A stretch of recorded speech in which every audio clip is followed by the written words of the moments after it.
Hi guys, welcome back to my channel. So in today's video, I will be sharing with you guys tips on how you can avoid over-processing your hair. Before I jump right into this video, I want to say thank you so much to everyone who has subscribed to my channel. We are currently at 8,000 subscribers and growing, and I just wanted to show my appreciation. So thank you guys so much.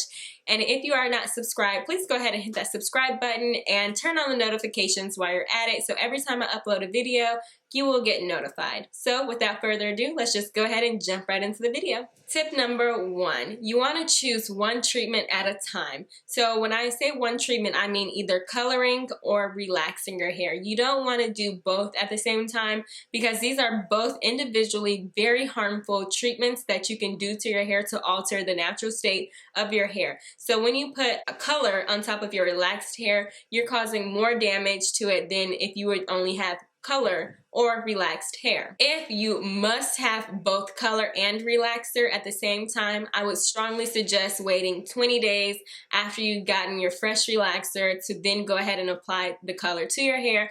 But if you are going to take my advice and not do color and relaxer at the same time, you do have two options that you can do to achieve some color into your relaxed hair. The first option is going to be either you could rinse or henna your hair. Now this option is going to be for someone who wants to put color in their hair but don't want to lighten the hair color. So when I say that, I mean if you're trying to go like to a blonde or a brown, this option is not gonna work. You can't henna or rinse your hair to a lighter color than it already is. So the colors that you really have to choose from right off the top of my head that I can think of are like brown black, you could do like natural black, you can do blue black, you can do burgundy, mahogany, cherry cola, and there's so many more that you can find at your local beauty supply store. But basically they're going to be darker colors so that it can sit on top of the hair shaft and it won't have to deposit into the hair shaft, because when you start depositing color in, that's when you'll start needing like a lifter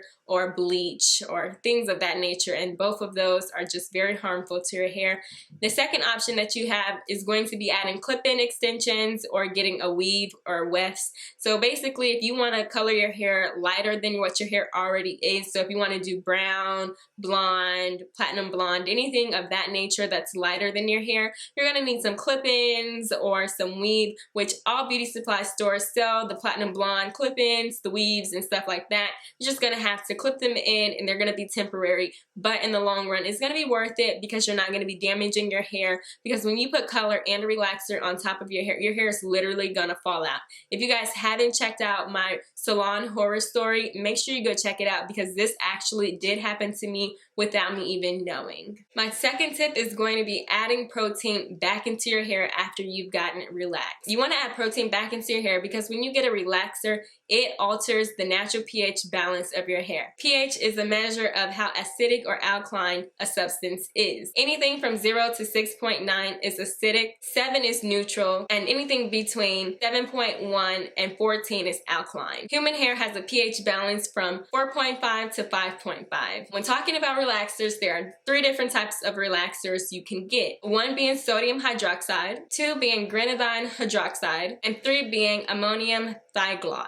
I know I pronounced that so wrong, but please bear with me, you guys. Sorry. So sodium hydroxide is the strongest kind of relaxer that there is, and normally people who have really thick, coarse hair use these kind of relaxers, and these are the relaxers that have lye in them. So these are the ones that are the strongest ones you can get out on the market. The pH level in lye relaxers range from 10 to 14. So this is like on the scale of how high you could get, it's at the highest level, which means that it is more damaging to the hair. No lye relaxers are a mix between the last 2 relaxers that I mentioned, and these relaxers have a pH balance between 9 and 9.5, so they're not as harmful as the relaxers with lye, but still very harsh for our hair. Whichever relaxer you choose to get or that you're currently using, I just want you guys to know that they are damaging to the hair, and it does alter the pH balance of your hair overall. So to maintain your hair's pH balance and to get it back to what it was, you want to use a neutralizing shampoo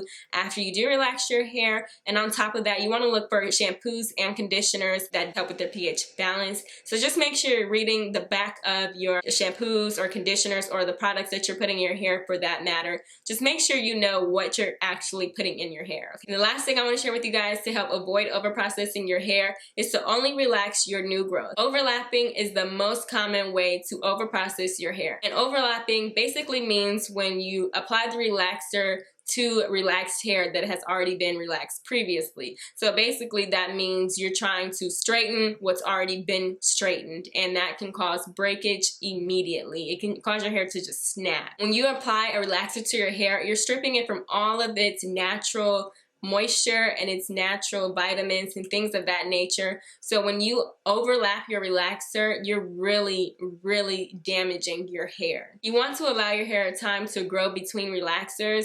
So 2 to 6 weeks or 4 to 8 weeks is not enough time to give your hair a break and to actually flourish and grow. So I strongly suggest waiting 12 to 16 weeks before you apply your next relaxer, just to prevent overlapping your hair and having overprocessed hair.